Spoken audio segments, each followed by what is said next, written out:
Students, today we are going to study about one of the configurational isomers, that is isomerism due to chiral center, and that leads to optical isomerism. And this isomerism is due to optical activity and shown by the molecule that are optically active. So first of all, what is optical activity? What happens when a plane polarized light, this is a plane polarized light, is allowed to pass through a chiral compound? It rotates the plane of polarized light to either to the left or to the right side, and this property is called optical activity. So when it rotates the plane polarized light to left, the compound is called levorotatory, and when it rotates the plane polarized light to the right, then that is it called dextrorotatory compound. So initially what happens, in general light has vibrations in all the direction. Then we need a plane polarized light, that means vibrations would be in one direction only. This way you see in various direction, here it is in one direction only, So when this light is passed through a polarizer, we get a plane polarized light. So plane polarized light is must for this experiment, and this experiment we generally carry out in polarimeter. When it is passed through a tube containing chiral compound, a solution of carbide compound, then it rotate the plane polarized either to left or to right, या तो left की तरफ या फिर right की तरफ rotate करता है. जो कंपाउंड्स ये रोटेशन शो करते हैं या प्लेन पोलराइज लाइट को रोटेट कर सकते हैं, उन्हें ही ऑप्टिकली एक्टिव कंपाउंड कहते हैं, और इस प्रॉपर्टी को ऑप्टिकल एक्टिविटी कहते हैं. और ये दो तरह के हो सकते हैं, लेबोरेटरी हो सकता है कंपाउंड या डेक्स्ट्रोरेटरी हो सकता है. यही दो पॉसिबिलिटी है, यानी कि वो लेफ्ट या तो रोटेट कर सकता है तो लेबोरेटरी, और अगर राइट में रोटेट करेगा तो डेक्स्ट्रोरेटरी होगा. और ये जो रोटेशन होता है कि जिस एंगल से वो रोटेट करते हैं, वो रोटेशन को हम स्पेसिफिक रोटेशन से डिनोट करते हैं. और what is specific rotation? Then each optically active compounds have characteristic specific rotation. That means specific rotation of a chiral molecule, rotation of specific temperature, wavelength of light. Then the rotation also varies with the concentration of the solution and the length. So all together combine to form this formula for specific rotation. Specific rotation, this is the formula of specific rotation.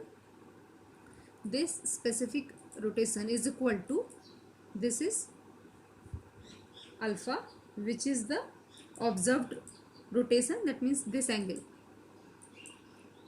यहाँ जो alpha की value है ये है observe rotation. ये observe rotation है कि किस एंगल से आइदर राइट साइड में और लेफ्ट साइड में किस एंगल से उसे रोटेट किया है लाइट को, वो है इनका रोटेशन. ये ऑब्जर्व रोटेशन है. इस ऑब्जर्व रोटेशन से ये हमें प्रैक्टिकली मिलता है. इससे ही हम बेस्ड ऑन दिस फॉर्मूला हम स्पेसिफिक रोटेशन निकालते हैं. So this is the observe rotation here, alpha L. Here L is the length. This is the length of a sample tube in decimeter. This is the length of the sample tube in decimeter. C is the concentration of the sample in gram per ml. C is the concentration, and here T denotes the temperature in degree Celsius at which we have carried out the experiment, and this lambda is the wavelength of the incident light. Sometimes you have seen that here capital D is also written. That is because when sodium D line is used, this lambda is denoted by capital D. So this is the formula of specific rotation, that is equal to observed rotation into length of the sample tube and the concentration of the sample, and it varies with the temperature. So at a specific temperature and with the specific wavelength of the light, this plane polarized light. So this is specific rotation. Let's give you the idea about the optical activity of the compound, and it can be either of positive sign or a negative sign. When it is dextrorotatory, you will get a plus sign, we denote with the plus sign. When the compound is levorotatory, that is rotate the plane polarized to left, then that is denoted by negative sign. And this optical activity is there with the compound which is chiral. जो compound chiral रहेंगे वही optically activity show करते हैं, और optical activity के लिए जो ये कायरलिटी है दैट कम्स फ्रॉम एसिमेट्री, यानी कि कंपाउंड एसिमेट्रिक होना चाहिए. एसिमेट्रिक का मतलब there shouldn't be any plane of symmetry. So the molecule that does not contain a plane of symmetry, that compound is called chiral compound. Inorganic chemistry, generally a carbon, when it is attached to 4 different groups, then that is considered as a chiral. So in this case, when it is a tetrahedral carbon, when it is attached with the 4 different group, then it doesn't have any plane of symmetry. That's why it is optically active. This, and when this is optically active, then it will exist in a pair of enantiomer. पहला है condition कि compound में कोई plane of symmetry नहीं होनी चाहिए, यानी कि कोई भी ऐसा प्लेन नहीं होना चाहिए जो इसको 2 इक्वल पार्ट में डिवाइड करे. इसके पास कोई भी ऐसा प्लेन नहीं है जो इसे कि 2 इक्वल पार्ट में डिवाइड करे. किसी भी एंगल से आपको कोई भी प्लेन नहीं मिलेगा जो कि इसे 2 इक्वल पार्ट में डिवाइड करे, यानी कि कंपाउंड कंप्लीटली एसिमेट्रिक है, यानी कि कायरल है. कायरल होने के लिए ऑर्गेनिक कंपाउंड में आप एक आसानी से समझ सकते हैं, अगर 4 डिफरेंट ग्रुप अटैच हैं, यानी ये हाइड्रोजन, ये मिथाइल, इथाइल एंड Br, चारों ग्रुप डिफरेंट है तो कंपाउंड कायरल ही होगा. For this compound this is chiral, and when it is chiral, compound अगर कायरल होगा तो वो 2 एनांशियोमर में एग्जिस्ट करेगा. एनांशियोमर्स क्या है? Enantiomers are non identical non superimposable mirror images, यानी कि ये दोनों आपस में स्टीरियो आइसोमर्स हैं. ये आइसोमर्स हैं क्योंकि एक ही मॉलिक्यूलर फॉर्मूला सेम है, सिर्फ अरेंजमेंट का डिफरेंस है. देखिए यहाँ पे H is on the right this way and this just opposite to each other. अगर आप इसे फिशर में लिखेंगे तो और आपको क्लियरली समझ में आएगा. देखिए यहाँ पे हमने इसे फिशर प्रोजेक्शन में लिखा है, तो यहाँ पे देख लीजिए ये बिल्कुल मिरर इमेजेस है. मिरर इमेज है CH3 अगर इसे हम किसी मिरर में रिफ्लेक्ट करें तो जैसा मिरर जैसा इसका आएगा इमेज, एग्जैक्टली ये कंपाउंड का स्ट्रक्चर वैसा ही है. ये इसका मिरर इमेज नहीं है, ये 2 कंपाउंड 2 स्टीरियो आइसोमर्स हैं जो एज ए मिरर इमेज एक दूसरे से रिलेट करते हैं. मिरर इमेज होना चाहिए एनांशियोमर्स होने के लिए, and that it has to be non superimposable mirror images. Mirror images हो, लेकिन अगर इस कंपाउंड को हम इस कंपाउंड के ऊपर सुपर इम्पोज करेंगे तो हमें एक ही, ये कंप्लीटली सुपर इम्पोज नहीं होगा. अगर हम इसको इस पे सुपर इम्पोज करते हैं, CH3 पे सुपर इम्पोज हो जाएगा, H पे हो जाएगा, लेकिन यहाँ पे इथाइल है और यहाँ पे ब्रोमाइड है, ये इथाइल और ये ब्रोमाइड, ये दोनों आपस में सुपर इम्पोज नहीं करेंगे, यानी कि ये non superimposable mirror image है. That's why this is a enantiomer. इसको हम एक मॉडल से भी समझ सकते हैं. See this is a compound 2.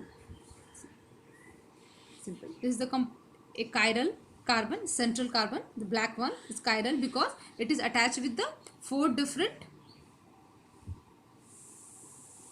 substrate. 1, 2, 3, 4 is green, yellow, red and blue. ये different है, इसलिए ये कंपाउंड कायरल होगा. अगर ये कायरल है तो इसका जो मिरर इमेज होगा, और अगर वो नॉन सुपर इम्पोजेबल हो इसके ऊपर, तो वो दोनों एक दूसरे से एज ए एनांशियोमर रिलेट करेंगे. यानी कि ये अगर एक कंपाउंड है कायरल कंपाउंड, ये इसका मिरर इमेज है. देखिए बिल्कुल, अगर हम यहाँ सामने मिरर रखें तो बिल्कुल ऐसी ही इमेज आएगी. ये ग्रुप यहाँ पे दिस वन दिस वे, अगर हम यहाँ मिरर रखें तो एग्जैक्टली ऐसे ही इमेज आएगी, बिल्कुल उसका मिरर इमेज है. लेकिन अगर हम इसको इसके ऊपर सुपर इम्पोज करेंगे तो देखिए कि ये सुपर इम्पोज नहीं हो पा रहा है।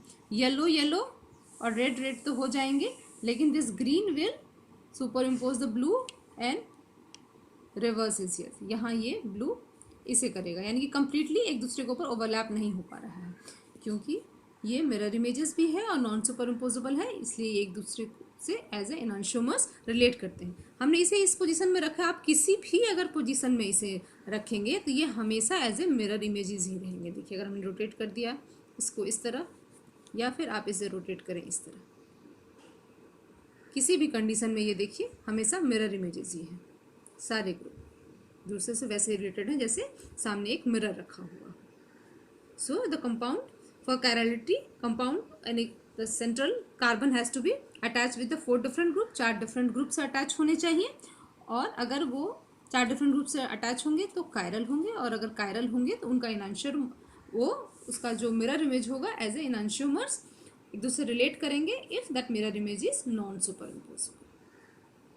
So this is about the optical isomerism. The next lecture we will discuss about the compound with 2 chiral center. यहाँ हमने डिस्कस किया है एक कंपाउंड एज 1 chiral center। यहाँ जो एक कार्बन है यहाँ पे एक ही chiral center है। नेक्स्ट लेक्चर में हम डिस्कस करेंगे जिसमें कि एक ही कंपाउंड में 2 chiral center होंगे, यानी कि 2 कार्बन होगा जो कि chiral होंगे, और हमेशा chiral center को एज अ स्टार डिनोट करते हैं। जो है किसी प्रोजेक्शन में आपने लिखा होगा फिर स्टार से डिनोट करते हैं, this signifies that this compound is chiral, क्योंकि यहाँ पे बहुत सारे और कार्बन है यहाँ सब, लेकिन यही कार्बन है जो कायरल है, जिसको हम स्टार मार्क से डिनोट करते हैं। तो दिस इज ऑप्टिकल आइसोमेरिज्म में compound having 1 chiral center। Next lecture में हम compounds with 2 chiral center discuss करेंगे। Thank you.